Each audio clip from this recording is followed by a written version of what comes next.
Welcome to episode 29 of After the Breach podcast. We are your host, Jeff and Sara. Sarah's laughing at me already. And we are going to talk about lots of things in this episode. We're going to go into some depth about Steller sea lion hunts because we've been seeing quite a few of those this spring with different groups of big killer whales. We're also going to talk about recent sightings. It's been just an incredible month of April. We've had whales almost all of our trips. I mean, to be quite honest, we actually recorded this episode a couple days ago, and this is like our take 2, because as soon as we were done recording, like, more stuff happened, and we just figured, like, we'll just re-record. It was literally the day after we recorded. Hadn't even edited it yet, and I texted Sarah. She was out on the water, and I'm like, I think we need to re-record because so much more had happened the following day. And it just seems it's almost like the month of April, we could have been recording every day because there have been so many whales here and so much going on. Yeah. And welcome back. You were just gone for a couple of days. I was in Chicago for not a lot of whales 3.5 days. No whales there. But it was fun to go back. I haven't been to Chicago in a long time. Well, welcome home. Thank you. And we just celebrated our 2-year anniversary of the podcast. Yeah, it's amazing. 2 years. We actually recorded this take 1 on our anniversary. And now take 2 is a week later. Yeah. So where would you like to start, Sarah? Do we want to get into the sea lion hunts, latest sightings? Let's talk first. Recent news. Yeah, some recent news. T109A3A Quisa Hayes, brave little hunter, as some people have been calling her.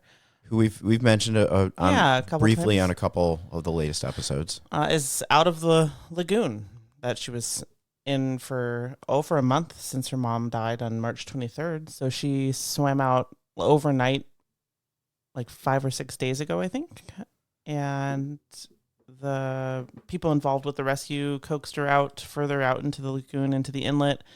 And yeah, she's out. Yeah, amazing that she was able to get out without too much human intervention. And it sounds like, from what I heard, and I could be very wrong, but the night that she swam out was like the highest tide since she'd been in there. Right. And it seemed like from the videos that I saw on Facebook that she was kind of hanging out before she got out, kind of hanging out near the bridge. But yeah, the boat had led her around a sandbar. Yeah. And yeah, she was the closest to the entrance that she had been. Right. And she hung out there for a little while. I don't know exactly how long, but then when the water hit high tide, she left.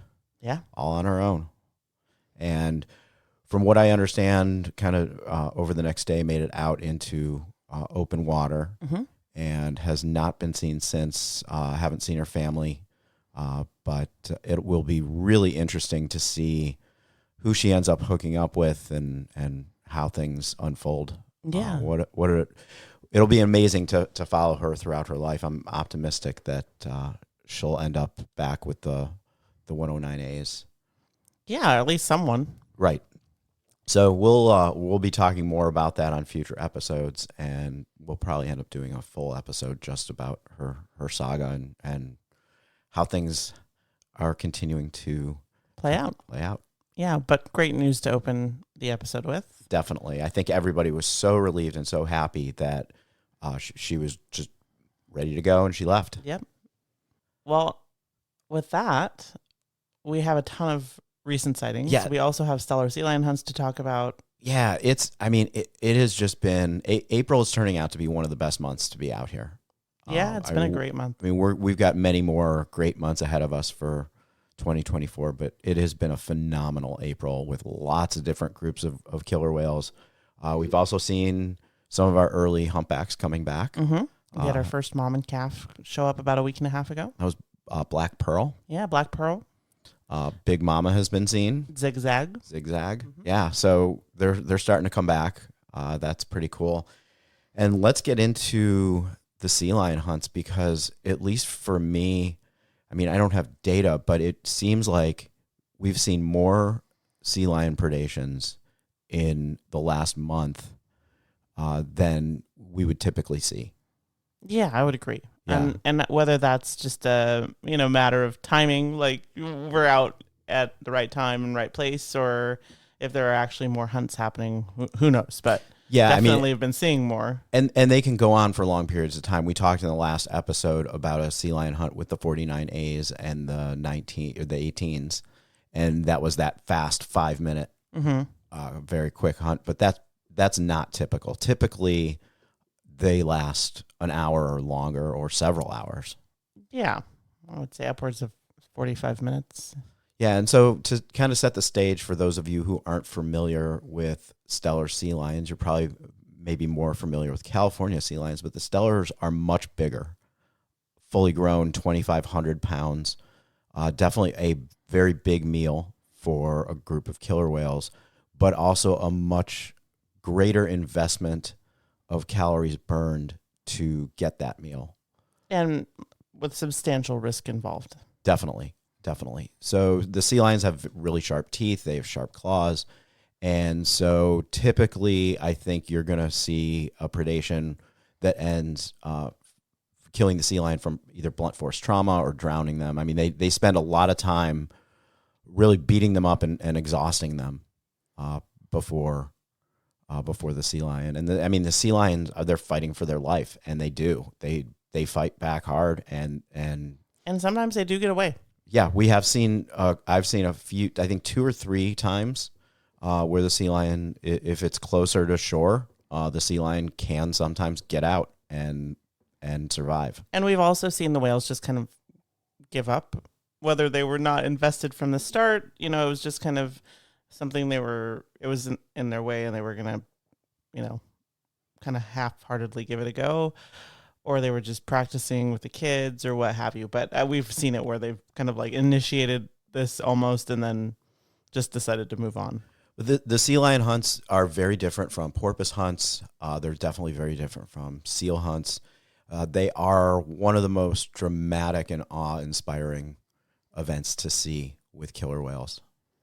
You get lots of aerials, lots of fast, powerful action from the killer whales, a lot of coordination, and it is one of those things that you see, and no matter how many times we see it, our jaw is still on the floor. Mm-hmm. I mean, it is a wow. Yeah, definitely. Yeah, and there's periods of not rest, I guess, but a lot of times we're out there, and Jeff, you've seen this multiple times, I know, because I've seen it when I've been on the boat with you, where the killer whales will be like kind of working the sea lion, and then they all move off together, and they're like in a big line or group, and they kind of move off a couple 100 yards, and the sea lion's still at the surface, and then they'll come back in and have another go. Yeah, what is that? Because I noticed that we had a sea lion hunt even yesterday, and sometimes they'll trade off where a few whales kind of go out and move away, and a few whales are still working on the sea lion. And then sometimes all of them, all of the whales will move off. And you're almost like, oh, are they giving up? Right. But then they go back in. And then they go back in.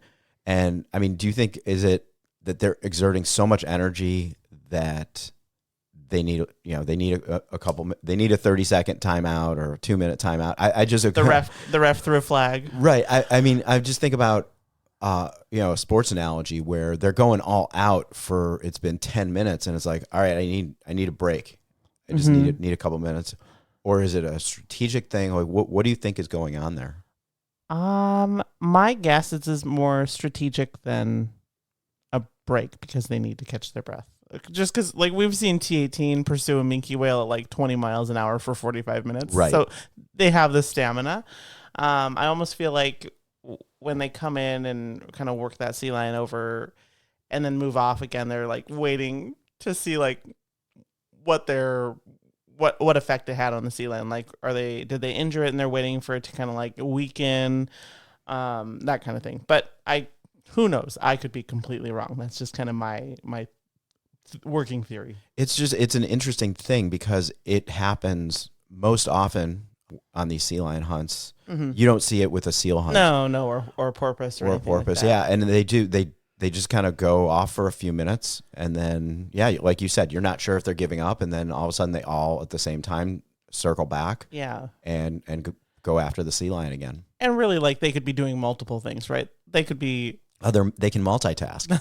They could be taking a break and catching their breath and waiting to see like what that last like go at had, impact had on the sea lion. So And maybe strategizing a bit too, and deciding who's he taking the lead. He on likes the, to on favor next the right round. hand side, so let's come in from the left. and who's taking the lead. Yeah. It is really something to watch. We had one, so I'll jump in with some details on yesterday. We had a Steller sea lion hunt with the T90s. With the T90s, who I haven't seen yet this year. This is the first sighting for me for them this year. Not a family we see a whole lot, but we do see them. And they were just down off the Oregon coast. Yeah. Like 4 days ago. Yeah. So Southern Oregon. Well, one of those really interesting things, we always tell people that they travel 50 to 100 miles a day, and it's not always linear, but sometimes it is. And yeah, they were just down off the coast of Oregon 5 days ago. I think it's 350 miles that they traveled in 5 days. Yeah, as the crow flies, right? Right. So like probably more than that, because we all know whales aren't linear travelers, and they're not crows. They're not crows. So long distance traveled. We found them. They were found off of Sydney Island, so kind of off of Vancouver Island. And when we reacquired them, they were going down Saanich Inlet, which we've talked about before on our Love podcast. to watch whales in there. Love, one of our favorite spots to watch whales. And we had been with them for a while, and a couple other boats were coming in, and we were kind of done with our time there. But they were getting to a place where in Saanich Inlet that is a popular seal haul out. And so prepped everybody that we're going to give it a couple more minutes and see if they start a hunt. And if they do, we'll watch the hunt and then we'll leave. And if they just go by and they continue to travel, we'll get our last looks and go look for other whales and some other wildlife. And they were in the middle of the channel, and they turned. They had been kind of spreading out and coming back together. And at this point, they got back together in a really tight group and completely changed direction to angle directly at the seal haul out. So it's on. It's on, right? To those of us who are out on the water a lot with killer whales, and we know what they were doing, is like they knew where they were, they knew the seal haul out, and they were going directly over there to see who might be in the water. And we were stopped. They were doing long dives around the haul out, and they had been down for, I think, about 5 or 6 minutes. And then we realized that they were now offshore of the haul out on the other side of us, the opposite side where we were expecting to see them. And they were moving pretty quickly. And in hindsight, they must have found a sea lion in the water near the haul out and chased him offshore. And we started seeing, some very fast swimming, a couple of breaches and lunges out of the water, and that's when we saw the sea lion and realized it was a Steller hunt, and it was on. And at that point, I asked if people had time restrictions. Of course you did. Yeah, because we knew we weren't gonna leave in the middle of right especially that first 30 plus minutes when they're first hunting. It can be really, I mean, it's so hard to describe. I think it's just one of those things to see where you really get how powerful and fast and coordinated they are. Sure. So one of the things that was interesting about this, a lot of times when we see Steller hunts, we see the adult males kind of on the periphery. And it's mom and some of the younger ones that are doing a lot of the action, especially the females. So you're telling me T90B was like really involved yesterday? Well, it was really interesting when the 3 others were taking a break. It was 90B who stayed with the sea lion and was continually breaching on top of him and chasing him. Oh. And that's not something that I think we see in a lot of these hunts, where the male the adult male is in there kind of in charge of what's going on while the others were taking a break. And then at a few points, all 4 of them, the 90s are a family of 4. It's mom and 2 boys, or 2 girls and 1 boy. Is that right? I think so. I'd have to look, to be honest. And, at times all 4 of them took a break and went back. And we actually were not able to stay for the entire hunt. We had watched them hunt probably. I didn't really time it, but I'm guessing we were there for 45 minutes just for the hunt, and we were already going to be late, and it was time to go. And then you found more whales on your way home. We did. Well, I mean, I think Tasley found them maybe. Tasley, we found two different groups on the way home. Tasley found one group. Oh, and you found 49C and 49A2? Drew found them. Okay. So we did. They were both other groups were directly in our path home. So nice. We stopped to see them. So yeah, if you've been listening to the podcast, T49A2 Jude, and he was traveling with his uncle 49C. If you remember, Jude is the one. We have a podcast about the orca rescue when he was trapped in a saltwater lagoon up in southeast Alaska with T51. With T51, and they were successfully let out after, was it like 44 days or something like that? Yeah. And so yeah, we saw the two of them. Jude we have seen him with his older brother 49A1. We've seen him back with his mom and siblings.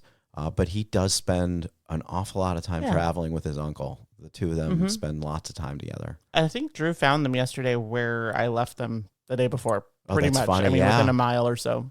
Yeah. Well, and we've had lots of days. You know, the 90s traveled a long distance, but we've had lots of days recently where whales are found not too far from where they were left. Though I think they probably moved in a circle or something over right. There's circumnaved an island or the opposite of what the 90s did. They're just kind of zigzagging around, but not really leaving the area. And you and I saw, you saw a Steller sea lion hunt with the 49As, not last weekend, but the weekend before. I got there for the aftermath. Oh, But you were there. And again, another extremely quick, we actually didn't even know a hunt was taking place, and then they'd killed it. There was a little bit of back and forth, by Whale Rocks at the south end of San Juan Island. And we were like, what's going on? There's a lot of sea lions in the water. Maybe they're, I don't know, whatever they're doing. And then all the gulls moved in. Amazing. But they ate for the rest of the day. So it must have been a sea lion, They were there all day because there was another group of whales that I went to first, and then we ended with the 49As, and they were still eating. And this was probably 2 to 3 hours after you were there. Right, because I left pretty quickly after they had hunted this sea lion, and other boats were coming in, so we had gotten kind of our looks, and we were going to go. We went to the group that you started with. And I kind of regretted it because everybody was posting photos of them breaching and it was craziness. And that they were like, oh my God, the vocals were the craziest vocals I've ever heard. And I think I have some recordings from Monica who was out, so maybe we can share those. But yeah, or you might have some too. I have some because when we were there and they were eating. So this is another aspect of Steller sea lion hunts is when they are prey sharing and afterwards, they do often celebrate their meal, like it's Thanksgiving, and we will see lots of breaches. But the other thing is that is probably, especially for big killer whales, one of the most opportune times to drop the hydrophone and see if they're vocalizing. It's one of the only times we really, with consistency, hear vocalizations from them. Yeah, so we did get some really cool vocals from the 49As that day, and I'll just drop some and play some right now.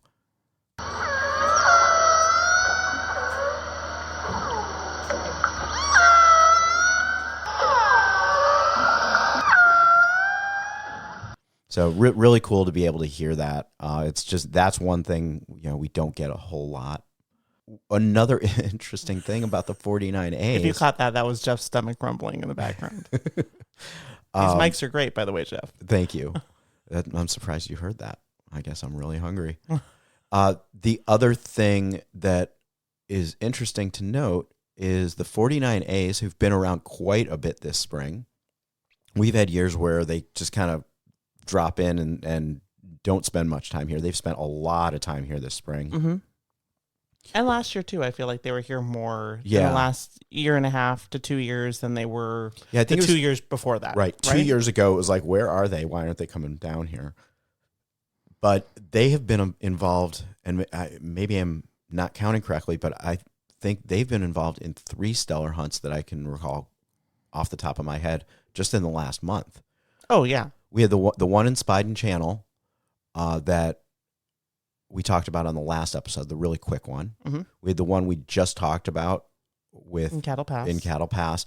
And then we had the really brutal one that we haven't talked about yet up off of Pecos. Oh, that's right.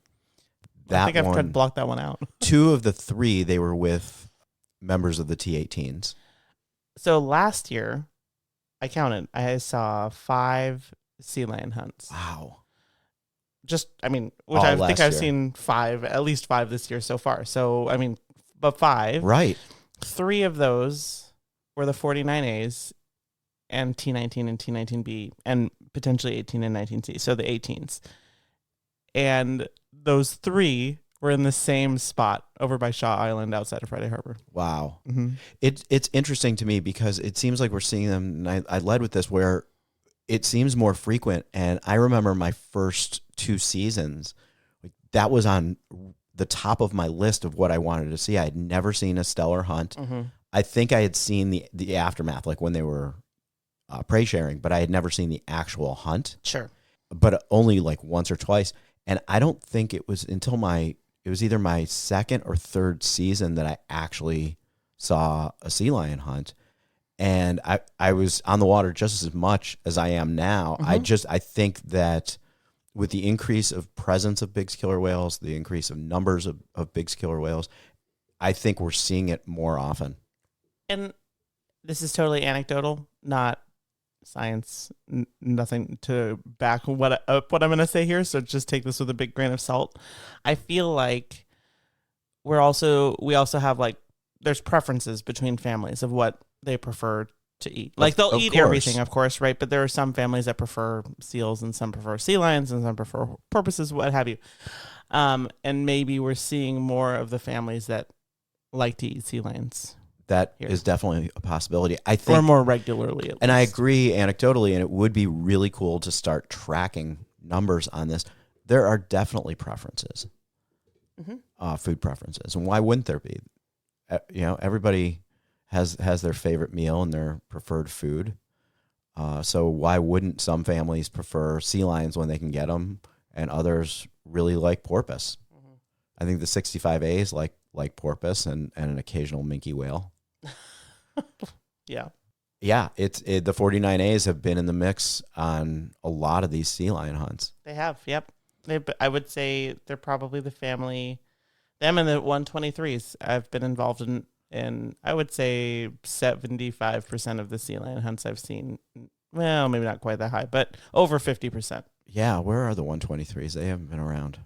They'll probably show up tomorrow now that you said that. Right, with the 34s and 37s, who also are absent so far this spring. Yeah, they were seen up by Hornby, I think, once, but never came down to my knowledge. Right, yeah. Well, I'm sure we'll see all of them soon. So we talked about those 2 sea lion hunts, but we had a pretty intense one a week ago, a week from this past Sunday. Yes. And just for the listeners involved, like we've talked about sea lion hunts and it's just been kind of general. We're going to talk about this one, and it was pretty brutal. Like it was the most brutal sea lion hunt I've seen, I think. By far. So if it's not your thing, we're going to try not to get too graphic, but there was some, yeah. Anyway, so skip the next part if you don't want to hear it. Typically, you don't. It's not just graphic. Giving you a warning. One of the things too that I want to say when we're talking about these hunts and how you see the power and speed of and coordination of the killer whales. Typically, they're not graphic. I mean, you see the sea lion in there, you feel bad for him, and you know it's not most likely going to end well for him. But we don't. It's not graphic most of the time for us to be watching. It's not like you see a lot of. Yeah, and we're limited in what we can see from where we are and how far we are and that kind of thing. Right. Exactly. And so you were there. We were both there on this. Mm-hmm. We were together, and we found the whales that morning. It was the 49As and 19 and 19B. Mm-hmm. Galliano, for those of you who are familiar with that big boy. And we left the whales after a while. We had some good time with them. They were traveling, and we left. We were actually looking at sea lions hauled out and off of Susha. and got a call on the radio that they were on a sea lion hunt. And these are so dramatic that we went back, even though we were not really going to go back to the whales. But a sea lion hunt is something so unique and so dramatic to see that we went back. And yes, this was, you saw more of the brutality than I did. It was a little bit of challenging conditions. So I was more focused on the positioning of the boat. I did get to see some, but you had a much more close up, focused, dialed in view of some of the most epically brutal scenes we've seen. Yeah, like we don't usually see blood, I would say, in sea lion hunts. Like, it's not something we normally see, and sometimes after we know they've killed it and they're starting to process it, you'll see a little bit of blood at the surface with seals and that kind of thing, but not a lot. And not spraying. It's usually dead, Right. Not the case here. And yeah, man, it was brutal. It was brutal. It just really gives me an appreciation of like how tenacious the sea lions can be. Like, he was fighting for his life. I mean, he was mortally wounded at one point. We could tell this easily because he came up wrapped in his own intestines and lived another 5 minutes. Yeah. Before the whales finally like finished it. And yeah, it was just like, I always put this out here. So like, I posted something on my Instagram, and without it, without fail, I always get, people commenting like, well, you think they're vicious, you should, it's kind of hypocritical of you because you're a human and look what humans do. And I'm not saying, like, okay, we're setting that aside, right? Apples and oranges. Like, I'm not talking about that. I'm just saying, like, it doesn't make them more vicious. It doesn't make them mean. But man, they're brutal, efficient hunters. Yes. And man, the sea lion, I feel bad for the sea lion, not because, of course, like, he's not an important part of keeping these whales healthy and alive, but you just feel for any animal, anybody, that's going through that, because it seems like an awful way to die. Yeah. Just brutal, terrifying, painful, everything. And I did struggle that night. I was thinking about it as I was going to sleep. Where I landed with it is, you can take any apex predator, whether it's lions or killer whales, and the hunts are brutal, and they're not doing it to be mean. Right. Absolutely. They have to eat, and this is what they eat. And so I can't really judge. Oh, and I'm not judging. Right. No, I know. Yeah. I know. And but it's easy to kind of fall into that, but they're not doing it to be mean. They're doing it to feed survive. their family. Right. And they're really good at what they do, which is why they are apex. Yeah. There are not that many opportunities on this planet to be out in the wild and see apex predators doing what they do. Yep. Yeah, this was we will post some photos in the show notes. You don't have to look at them. We're not trying to, throw like gore out there, but there will be a couple that are pretty graphic. But I don't know, from the standpoint of them not being mean and them doing this they're making their living. Yeah. From that standpoint, they're not. Then they don't. You look at them a little bit differently. Oh, sure. But this was, I don't know if we can say this was the most brutal hunt or just the most brutal that we've ever seen, because we were able to see things that we don't normally see, but they probably happens on every one of them. Yeah, it probably happens on ones we've seen before, and it's just happening underwater. Yes. And this time they were flinging him around. Right. And I always like to tell myself that this was a very, very old sea lion who had cancer. I mean, he was really big. He was definitely old. He looked old. Fully grown. Shout out to that sea lion. Yeah. Because, man, I have an increased appreciation for just how hard they fight. And he fed all of the 49As minus A1 and A2, who were not there. Right. And 19 and 19B. Yeah. So he fed all of them for the rest of the day. They were up there eating all day long. Yeah, it all feeds into this cycle of balance, right? So birds were feeding. Yeah. So that sea lion provided life for a lot of different animals. Yeah. So in addition to the 49As and 19s, we can kind of jump into some other recent sightings, because there have been. Where do we start? I know, right? So we talked about 49A2 and 49C. T50 or T87 has been around. I only got to see him once. You've seen him several times. He is the OG old school male in his 60s. Mm-hmm. And I think he's been up north the last couple of days. Yeah.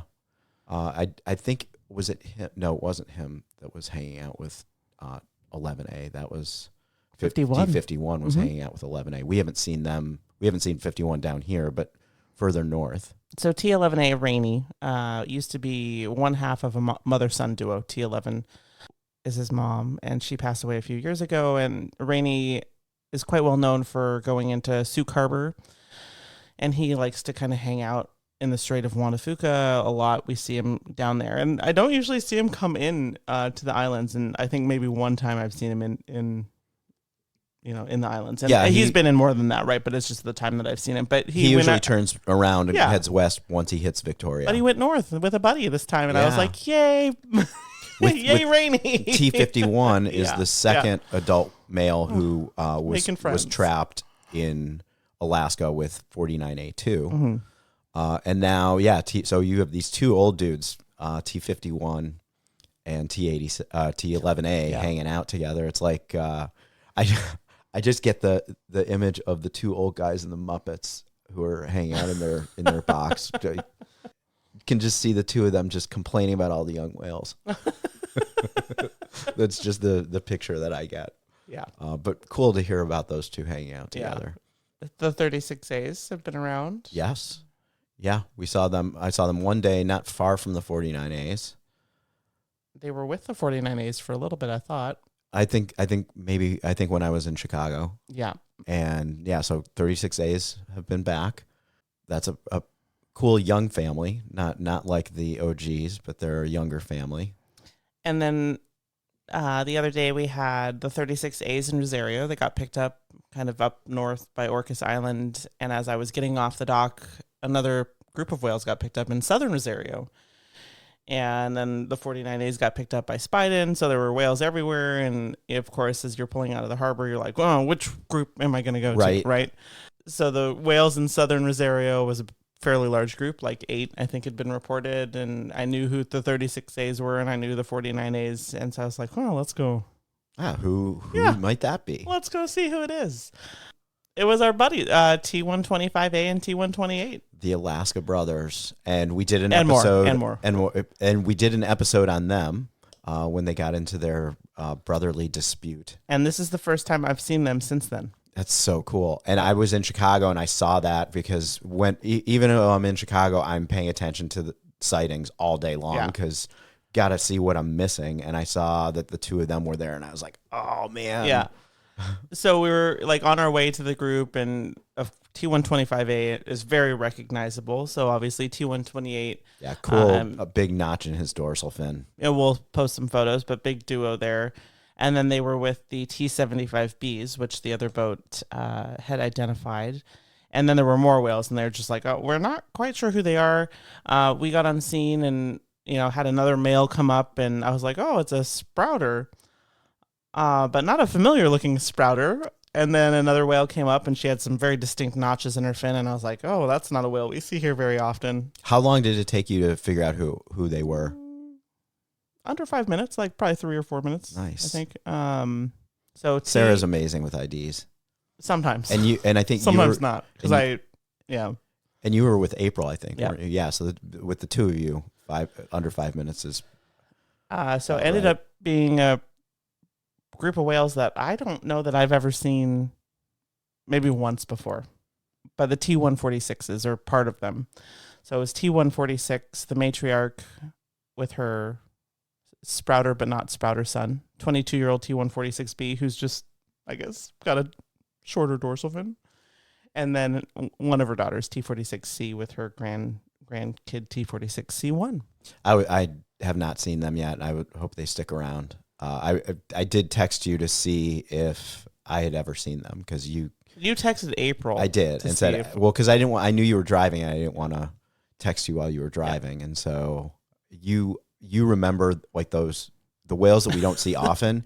You remember whether I've seen them a lot more than I do. Yeah, well, I don't think you have. I don't think I have, because when I saw the numbers of the 146s, I was like, who is that? Yeah. But I heard that T146A, who is not with them, it's her oldest daughter with some kids, might be in the Strait of Georgia today. That's interesting. I was wondering about when I saw the 146As, I was like, do you mean the 146s? That's really cool. But it's actually, saw a photo. So there are so many whales here right now. It's just amazing.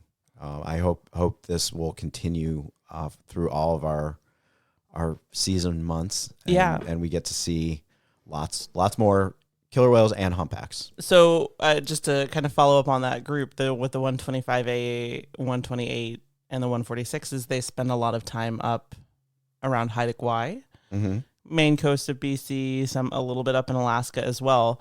I ran into Davin the day after we saw them, and Davin had some friends visiting that live on Haida Gwaii. Wow. And they had been out on the west side. So they brought them. Yeah, they had been out on the west side that morning before I ran into them, and had seen the T's go up the west side, and it was the 125A, 128, and the 146s. And his friend came in and was like, oh, I had these photos, from years ago of a mom with 3 boys, and she pulled them up, and it was 125 with 127, 128, 125A.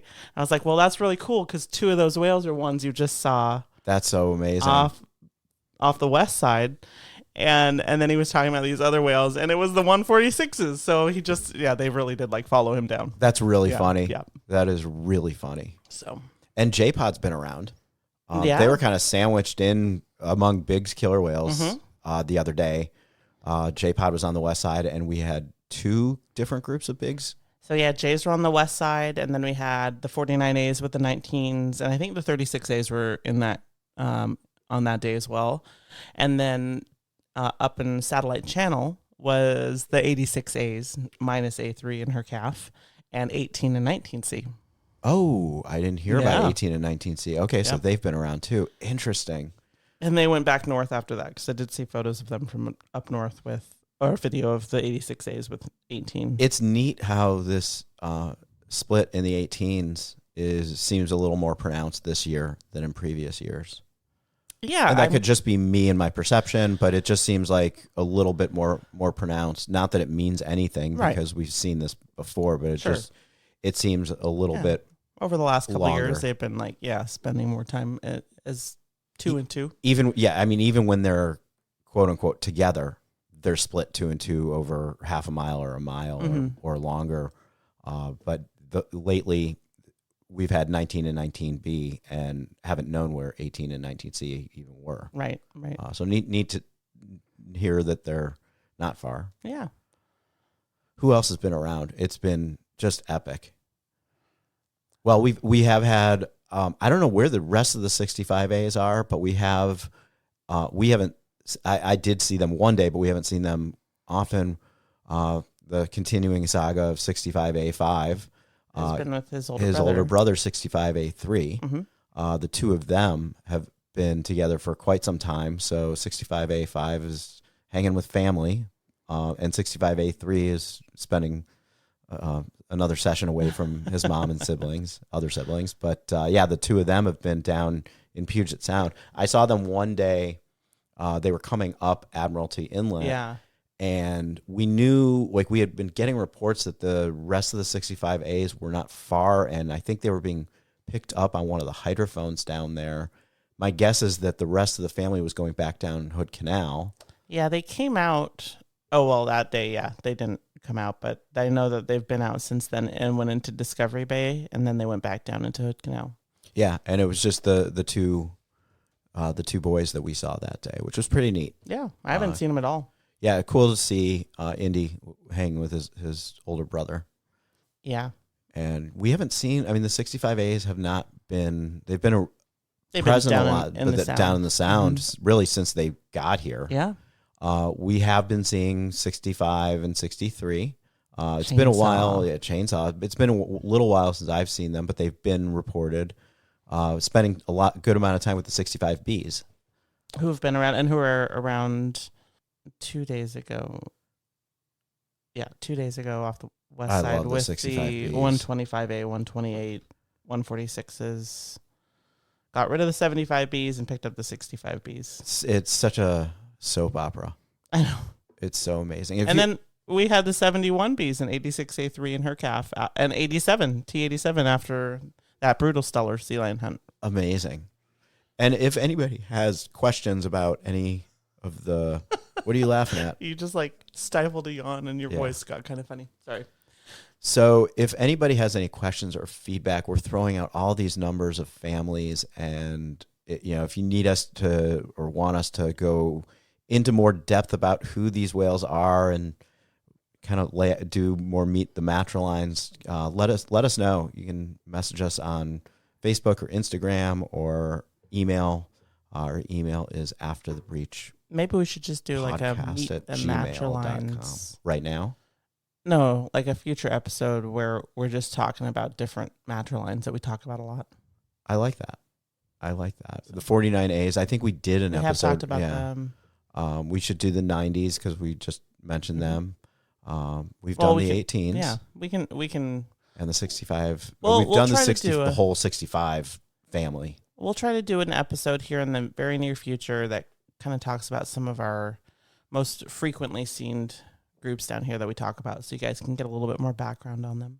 And you can come out with us and see them for yourselves. We're running daily with Maya's Legacy Whale Watching.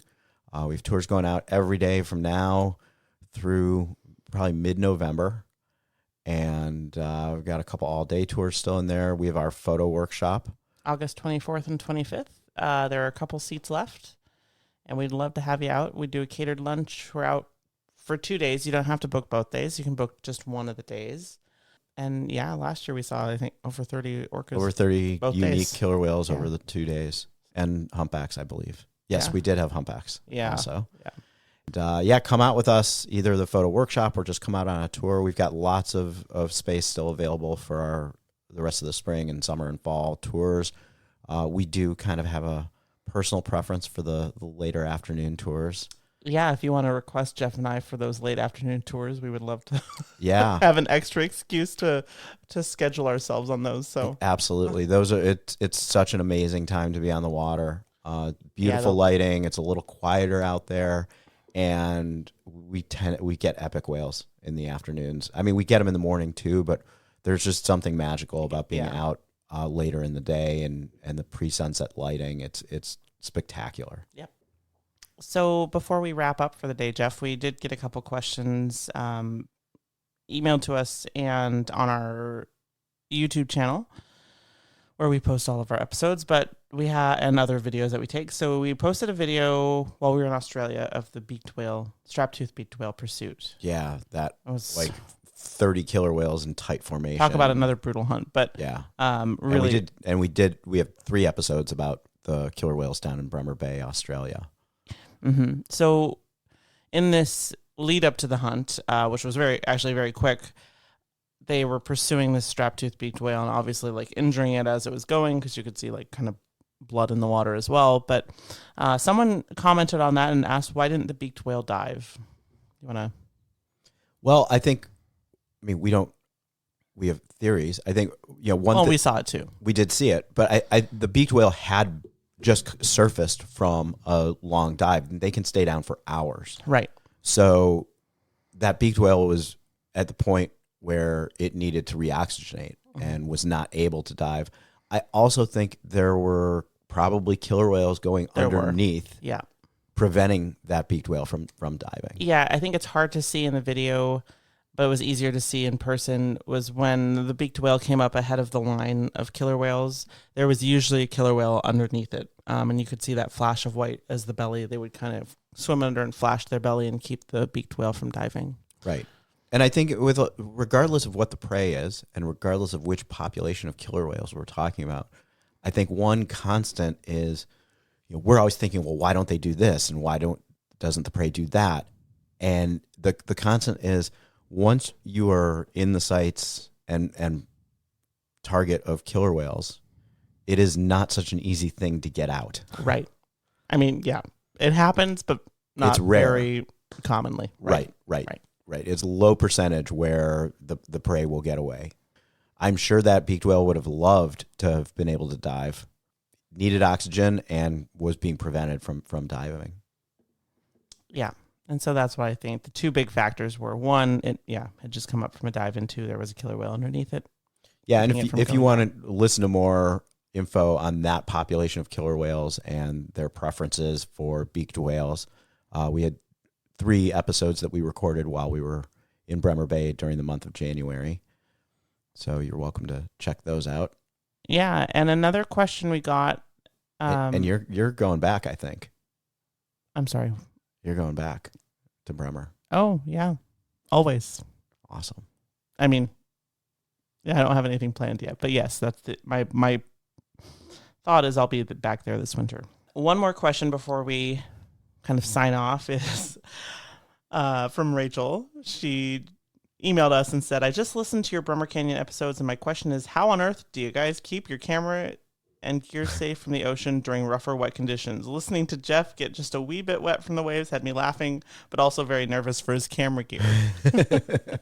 And Rachel, thank you so much for emailing. I will actually send you an email back with some more information, but that is a great question. And I know a lot of our listeners also are photographers as well and enjoy taking photos, and they're out in the salt and sea air. And, you know, the first thing that we did every day when we got back home was we cleaned and dried our cameras. Yeah. So definitely most of the gear that we use is pretty good at being weather sealed. You know, the higher end DSLRs and mirrorless cameras typically are very good about being weather sealed. That being said, they get salty. Salt. Yeah, the salt is the big thing. So we are always wiping them down with damp, freshwater cloths, getting all that salt off. It feels like it was every day. Oh, yeah, yeah. And at one point, I did get a little bit of condensation in my lens, mm-hmm. and you were a rock star and helped me with that. Yeah, I spent most of the trip drying your lens out, but we got it. We got it back to working order. So keep sending in questions. We really enjoy that. Yeah, the camera gear gets wet, but it's really about the salt. So just... So send us an email, afterthebreachpodcast@gmail.com. You can get in touch with us on Instagram or Facebook, and keep sending in questions, comments, posting reviews. We really appreciate all of that. Mm-hmm. And we're going to have some really special guests coming up in our next few episodes. So stay tuned for that. But in the meantime, stay safe out there. Thanks so much for listening to this episode of After the Breach podcast. If you've enjoyed it and want to help us out, please share this with your friends, family, and any other whale-loving folks you can think of. We would also love to hear your feedback, so please leave us a review wherever you listen to podcasts. If you have topics you're interested in and would like to hear on the show, please send us an email. We'd love to hear your thoughts. You can find us on Instagram as @AfterTheBreach and on Facebook as After the Breach Podcast. And if you'd like to go whale watching with us, then come on up to San Juan Island, Washington State. We run tours with Maya's Legacy Whale Watching, departing just steps away from the ferry landing in beautiful downtown Friday Harbor. It's a great destination for a day trip or multiple days and offers some of the best whale and wildlife viewing in the world. We would love to take you out on the water to see the amazing whales we talk about on our podcast. You can book a tour through the company website at www.sjiwhalewatch.com. And make sure to mention you're a podcast listener when you book. Thanks again for listening, and remember, stay safe out there.